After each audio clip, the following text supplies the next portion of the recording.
Okay, we're just at the time right now, so we'll get started.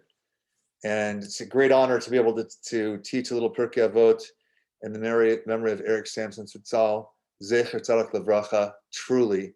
And I feel, personally, that my life was enriched by knowing him, his incredible manner, his humility, his incredible dedication to his family, love for Am Yisrael, love for the Jewish people. That's the greatest Lord name we can say. We say in Hebrew, "B'kol darchei yodeu," in all of his ways you should know God, and by just watching the ways of the righteous people, you learn how to come closer, be a better person, become closer to God. And so I really saw that there are still things that I think about quite consistently that I learned from him. So here we go. So we are right before Shavuot, and so I wanted to teach Pirkei Avot, find a reference of the Ten Commandments, because I want to talk about the Ten Commandments. So this particular Mishna, guys, is one of, I would say, the most supernatural Mishnayot in all of Pirkei Avot. I'll read it to you. We're not going to go too into it, but it references the Ten Commandments, and we'll start from there. Okay? So I'll read it in Hebrew, and then I'll read it in English. So, Asara Devarim Nivru Be'erev Shabbat Ben Hashmashos. There were 10 things. This is Pirkei Avot 5, Mishnah 6. 10 things that were created on Erev Shabbat, right at twilight. So right between the week and Shabbat, 10 things were created. 10 supernatural things were created. We'll say why in a second. Here they are.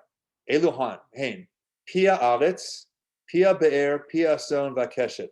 The mouth of the earth, the mouth of the well, the mouth of the donkey, and the rainbow. So the mouth of the earth is the earth that's opened up to swallow. Sorry, having a senior moment here.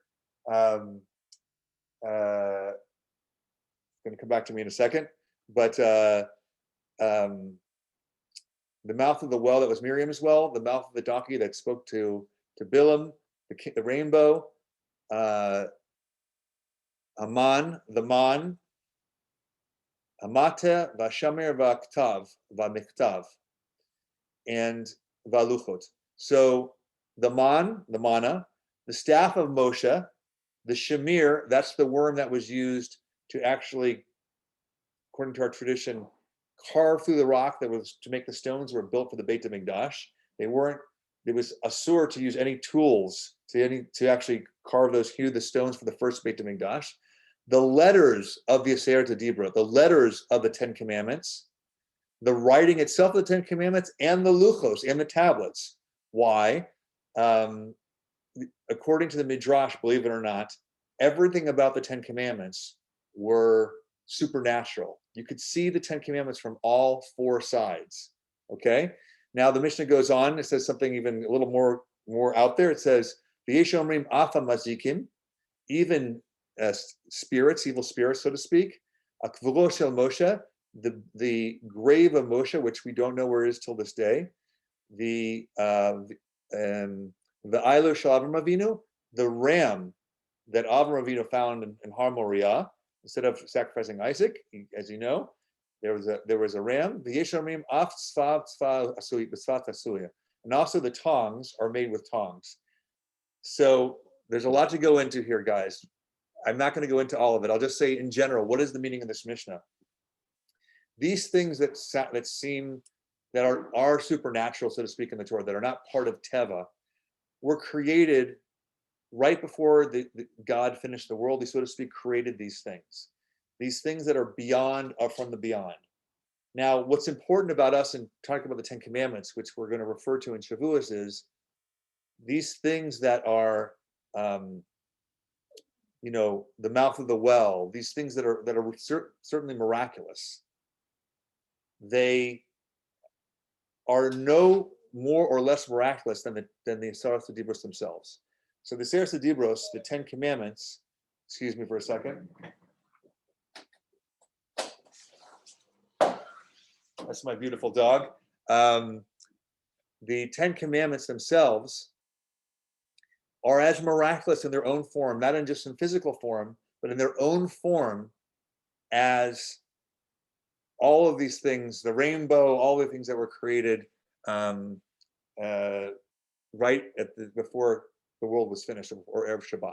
Okay, so that's our entry into the Ten Commandments. And I'm sorry about my senior moment before.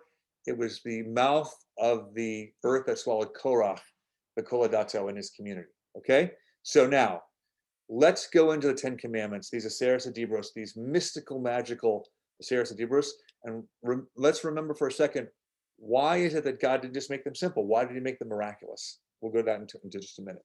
So if any of you have handy the Ten Commandments in front of you, I would ask you to take a look at them. I will read them to you.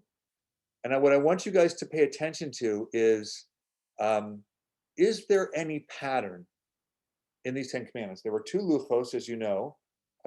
There's many patterns that go through this, but I will read the first 5.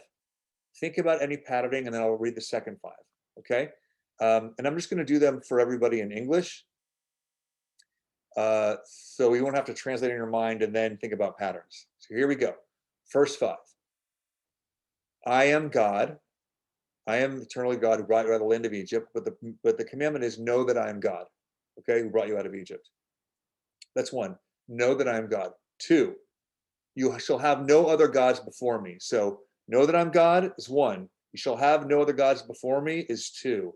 If anybody has a pencil and can write this down, it'd be great, just so you can kind of look for the pattern. 3, you shall not make any graven image or likeness of God at all. You shall not make any graven image of God. Number 4, remember the Sabbath to keep it holy. Sorry, you shall honor the mother and father, and you shall remember the Sabbath to keep it holy. The 10 Commandments are actually written in about 30 psukim, so I'm just taking them out. Okay, then, so we have Shabbat, honoring your father and mother. Do not kill. Do not commit adultery. Do not steal. Do not bear false witness. Do not covet what's in your neighbor's house. So again, the second 5, do not murder. Do not commit adultery. Do not steal. It actually refers to kidnapping. Do not bear false witness against your neighbor. That's testimony. Okay, that's a hint for all of you. And don't covet. So the question is, there's a pattern here. And I want to give you a little hint. In the first 5, which starts out with knowing God and ends up with honoring your father and mother, okay? The opposite pattern of that is in the second luchot, which starts with adultery and ends with not coveting.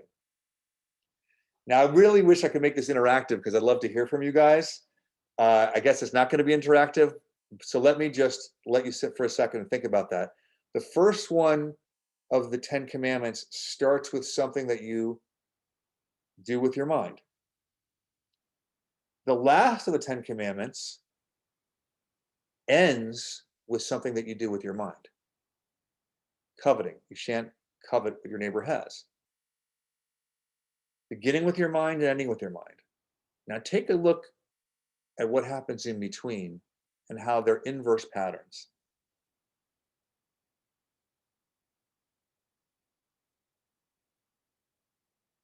Let me take you through it, okay?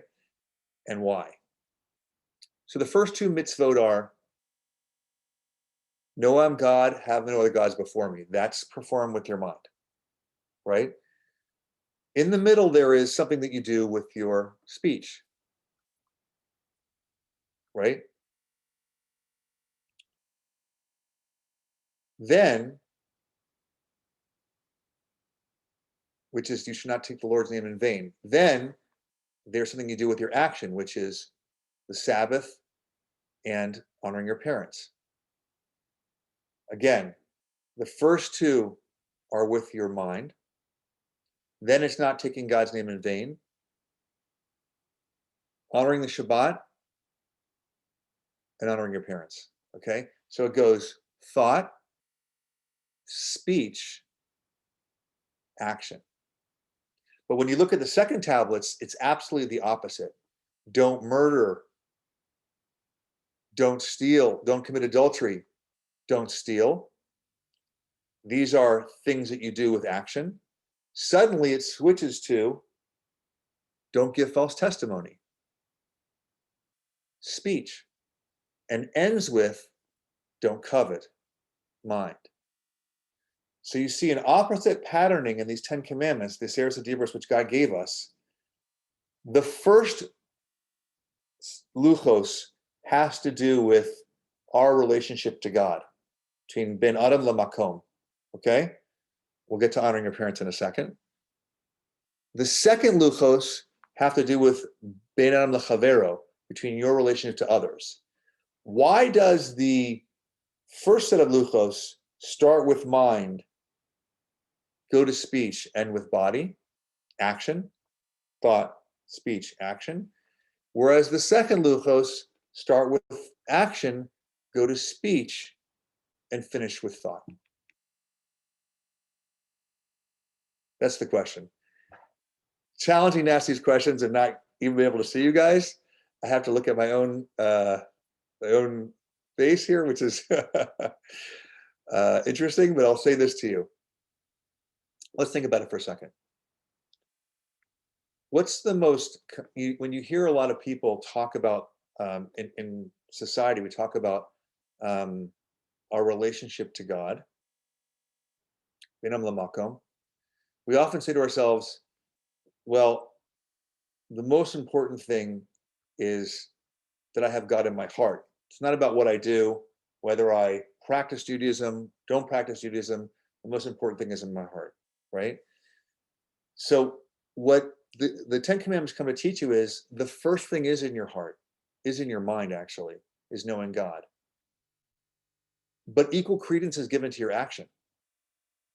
Honoring Shabbat in the form that, in some form, is as important.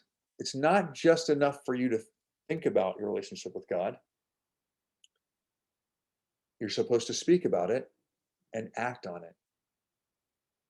And why, many of you have heard this before, why is honoring your parents on the side of the luchos that is between you and God? The Torah teaches us that one of the greatest ways to honor God is to honor your parents. You are honoring God through honoring your parents. And, I'm going to call out Frankie here for a second and just say you were an unbelievable example of honoring your parents. We all know that. It's not something new that I'm sharing with anybody. But that is honoring God. So when it comes to relationship with God, no, it's not enough just to say, I have God in my heart or in my mind. Thought, speech, and action, right? Now, if you flip it to the other side, many times people say, and this is the ego talking, well, it really doesn't matter what I think about this person. Maybe it matters a little bit more how I talk about this person, but what really matters is how I treat this person, right? Don't worry about how I think about this person. So as long as I'm nice to them, I can think about them in any way I want. I can have bad feelings towards them, but as long as I'm nice, that's enough. The Torah teaches us that it's the opposite. They all have to be consistent. No, yes, it starts with action. You have to treat people well. You can't do these things, murder, steal, adultery. You have to treat people well. But it has to move from there to speech. And there are literally tens of mitzvahs that have to do with how we talk about each other. In terms of lashon hara and rechilut and other ways to talk about each other, there are so many laws about us not speaking badly about other people. It is equally important. And lastly, and maybe most interestingly, the Torah teaches us that, yes, how you think about people is equally important. It's not you don't covet your neighbor is emblematic of every way we should think about our neighbor. In other words, the highest way to think about your neighbor is I wish well for them. It's the opposite of don't covet. I wish well for my neighbor. That's the highest level. So It's not enough to say, I just, it really matters is how I treat them, but I can hold in my heart bad feeling towards them. No, you can't do that. There's actually a mitzvah. We have a commandment. I mean, a real commandment. And this is not an easy one, guys. It's not a suggestion to love your neighbor as yourself. It's a commandment. God commands us to love every Jew, to love humanity, but to start loving every Jew. That's not a suggestion. It's a commandment. Now, it's formulated in the opposite way here of don't covet, but the real meaning of it is to have well wishes for them. So again, let's go through this again.